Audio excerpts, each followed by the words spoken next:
Selamat datang di channel Cerita Seram. Siapkan dirimu untuk memasuki dunia yang gelap dan misterius, di mana kamu dapat mengalami pengalaman yang mendebarkan dari berbagai cerita seram. Jadi, jangan lupa untuk berlangganan channel kami dengan menekan tombol subscribe dan nyalakan loncengnya agar tidak ketinggalan cerita seram terbaru. Selamat menikmati.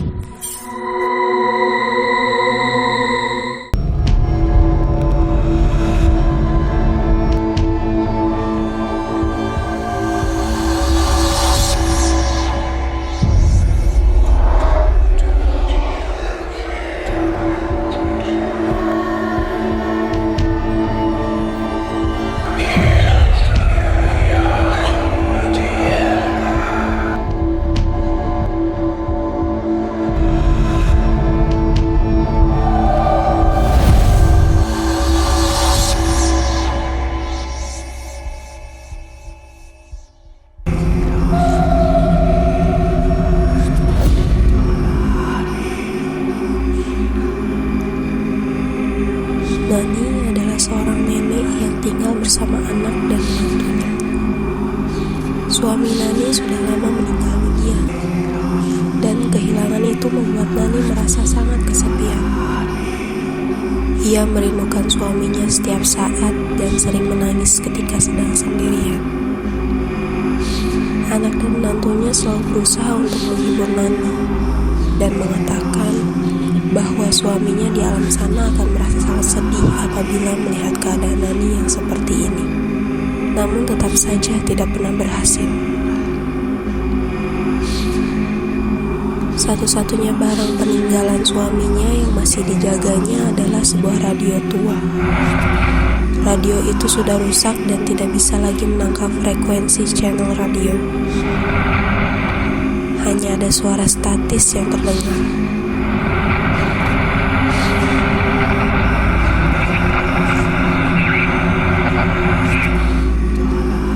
Walaupun begitu, Nani sangat sering mendengarkan radio itu karena itu satu-satunya hal yang membuatnya merasa dekat dengan suaminya.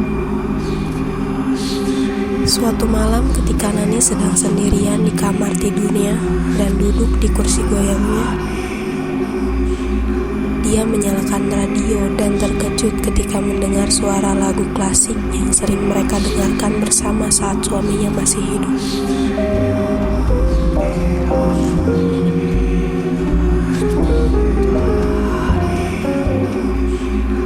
Suara yang sebelumnya statis itu berubah menjadi suara lagu yang jelas dan terdengar sangat indah.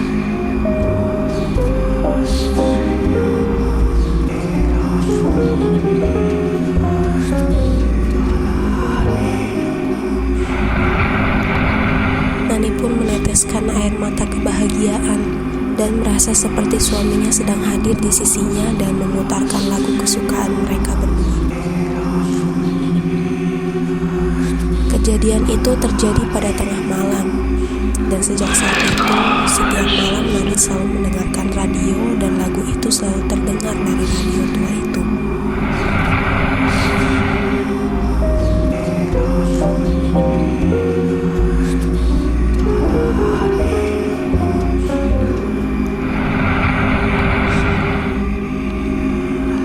Awalnya anak dan menantunya tidak merasa khawatir tentang hal ini, karena mereka melihat Nani menjadi lebih ceria daripada sebelumnya dan sudah tidak pernah lagi terdengar menangis seorang diri.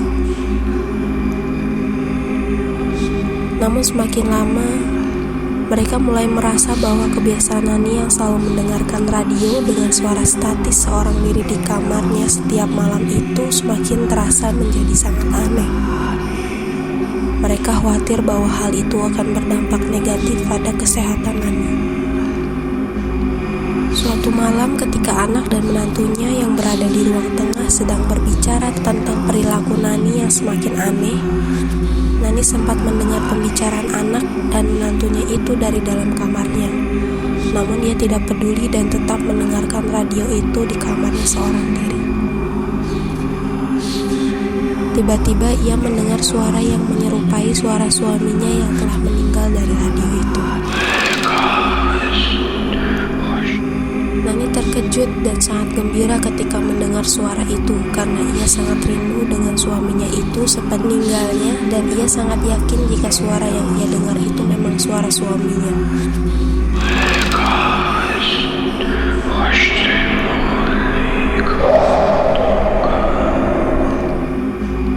Ia menangis bahagia karena merasa seperti suaminya sedang hadir di sisinya dan berbicara padanya.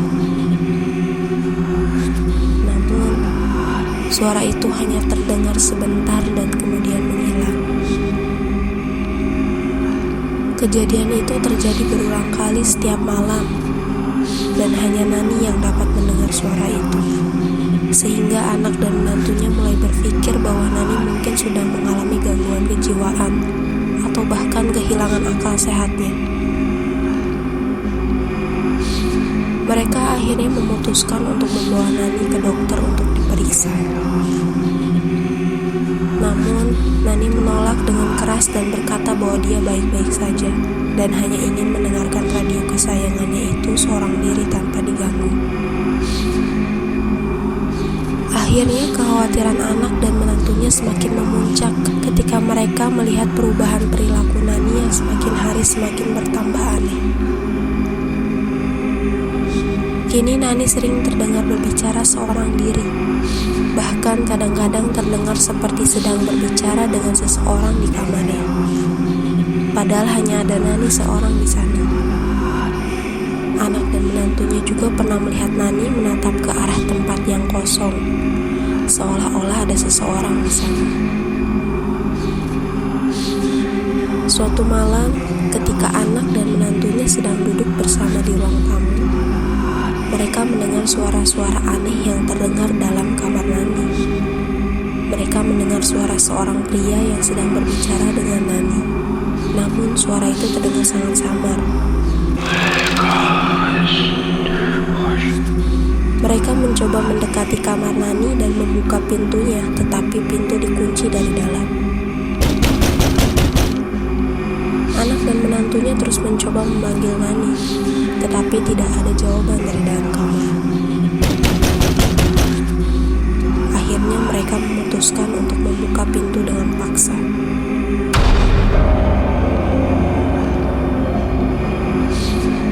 Saat mereka masuk ke dalam kamar, mereka melihat Nani sedang duduk di kursi goyangnya dengan mata terpejam.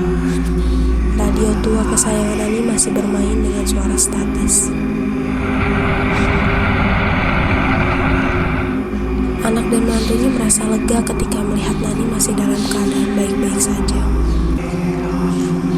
Namun ketika mereka mencoba mematikan radio, suara yang terdengar dari dalam radio tiba-tiba berubah. Suara itu terdengar sangat jelas berasal dari radio tua itu, dan mereka yakin jika suara itu adalah suara suaminya Nani. Anak dan menantu Nani saling menatap. Kemudian suara itu menghilang dan radio pun mati. Sejak saat itu, anak dan menantunya merasa khawatir dan takut jika ada suara-suara yang terdengar dari kamar Nani. Mereka pun selalu masuk ke kamar Nani ketika terdengar suara-suara aneh itu untuk memastikannya, dan selalu menemukan Nani sedang dalam keadaan tidur nyenyak di kamarnya. Mereka tidak bisa menemukan sumber suara-suara tersebut dan semakin bingung dengan kejadian-kejadian aneh yang terjadi di rumah mereka. Anak dan menantunya pun memutuskan untuk membuang radio tua itu karena mereka berpikir jika radio itu adalah penyebab dari semua kejadian aneh-aneh itu. Tetapi Nani selalu menghalangi dan tidak mengizinkan mereka melakukannya. Bahkan saat mereka berhasil membuangnya, radio itu selalu kembali ke tempat semula. Anak dan menantunya merasa sangat takut dan bingung karena mereka tidak tahu lagi apa yang harus dilakukan. Kejadian-kejadian aneh pun terus terjadi di rumah Nani. Suara-suara aneh terdengar di malam hari. Barang-barang sering berpindah tempat sendiri dan lampu-lampu tiba-tiba padam dan menyala sendiri.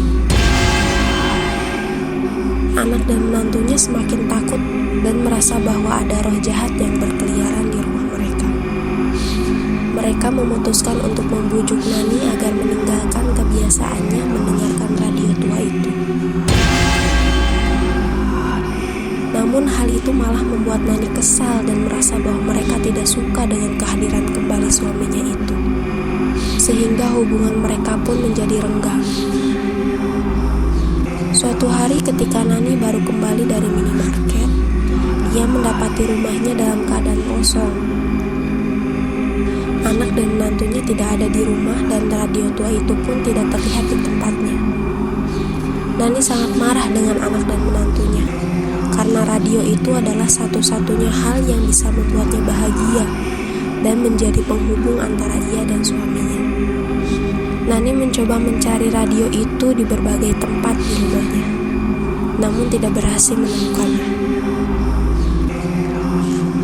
Malam hari telah tiba, namun anak dan menantunya belum juga pulang.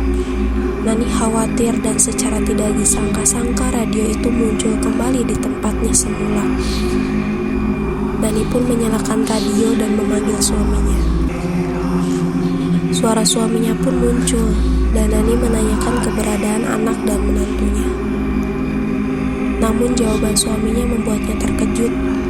Suaminya mengatakan bahwa anak dan menantunya telah menghalangi pertemuan ia dengan Nani dan memutuskan untuk menghilangkan mereka agar ia dan Nani dapat berjumpa tanpa adanya penghalang.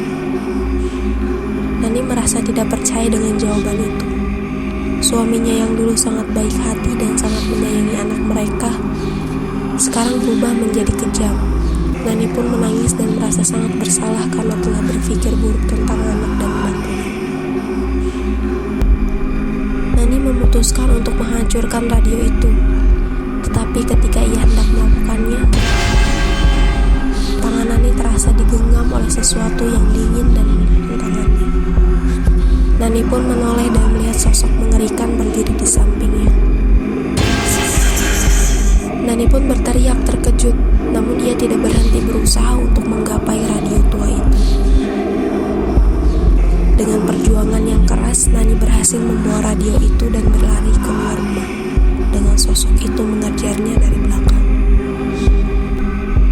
Saat Nani keluar rumah, ia membanting radio itu ke tanah dengan keras, dan radio itu pun hancur berkeping-keping. Sosok mengerikan itu lenyap dan suasana menjadi tenang kembali. Nani menyadari bahwa radio itu telah menjadi sumber kesalahannya. Ia merasa sangat menyesal dan sedih. Ia menyadari bahwa ia telah terobsesi dengan kehadiran suaminya yang telah pergi, dan ia tidak memperhatikan keluarganya yang masih ada di sampingnya. Tidak lama kemudian ia mendapatkan telepon dari rumah sakit jika anak dan menantunya itu baru saja selamat dari insiden kecelakaan di jalan raya dan sekarang sedang berada di rumah sakit. Nani yang mendengar itu panik dan bergegas ke rumah sakit itu. Ia merasa sangat bersalah dan benar-benar menyesal. Kini ia hanya berharap anak dan menantunya baik-baik saja di rumah sakit. Sesampainya Nani di rumah sakit, ia mendapati anak dan menantunya dalam keadaan baik-baik saja. Hanya sedikit trauma dan sedikit luka ringan. Nani berjanji ia akan memperlakukan anak dan menantunya dengan lebih baik. Ia memutuskan untuk menjalani kehidupannya tanpa terlalu banyak bergantung pada kenangan dan benda-benda masa lalu. Dari pengalaman ini, Nani belajar bahwa kita harus bisa menerima kenyataan dan melanjutkan hidup kita dengan berfokus pada masa depan. Kita harus menghargai orang-orang yang masih ada di sekitar kita dan tidak terlalu terobsesi dengan kenangan masa lalu.